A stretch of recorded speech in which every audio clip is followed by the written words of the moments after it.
क्रिस्का recording studio Ekangar सराय। सोचे न देना काम हाथे लगवाओगे।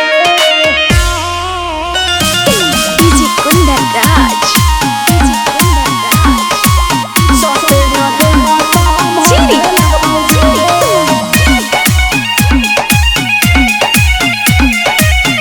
Presented by Kriska films.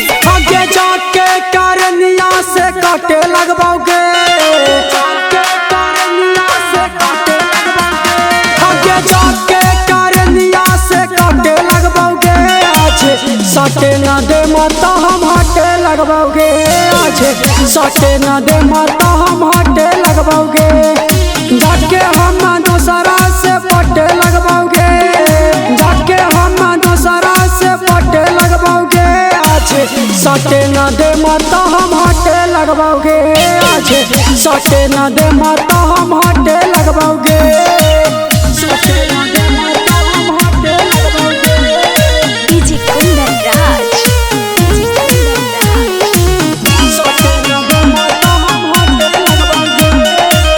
सटे न दे माता हम हाटे लगवाओगे। आगे मिले लगी रोज रोज बोला बहाना पटना। तोरा के माना हलियो कातना गे। आगे पूरा न कैना हमर सपना गे। पूरा न कैना हमर सपना गे। आगे रोज रोज के छौड़ी तोहरे ही हकौलीला। कहिया ले करनी छौड़ी प्यार वाला खेला। ओरे गलिया के जाते से काटे लगवाओगे। आज सटे न दे माता हम हाटे लगवाओगे। आज सटे न दे माता हम हाटे लगवाओगे। जाके हम दूसरा से पटे लगवाओगे। जाके हम दूसरा से पटे लगवाओगे। आज सटे न दे माता हम हाटे लगवाओगे। आज सटे न दे माता हम हाटे लगवाओगे। सटे न दे माता हम डीजे कुंदन राज।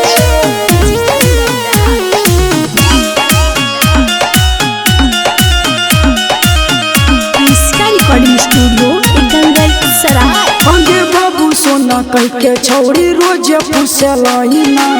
कबो न चीजवा चिखाई ना गे। आगे अपना चोली के खेलाऊ ना गे। अपना चोली के खेलाऊ ना गे। आगे ढेर दिन से छौड़ी तोहर लागल हलियो पीछा। होतौ ना बर्दाश्त हमर पूरा कर दे इच्छा। न तो संगम से सुपाल तोरा डाटे लगवाओगे। आज सटे न दे माता हम हाटे लगवाओगे। आज सटे न दे माता हम हाटे लगवाओगे। जाके हम दूसरा से पटे लगवाओगे। जाके हम दूसरा से पटे लगवाओगे।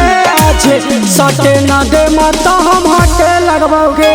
आज सटे न दे माता हम हाटे लगवाओगे। क्रिस्का रिकॉर्डिंग स्टूडियो एकंगर सराय।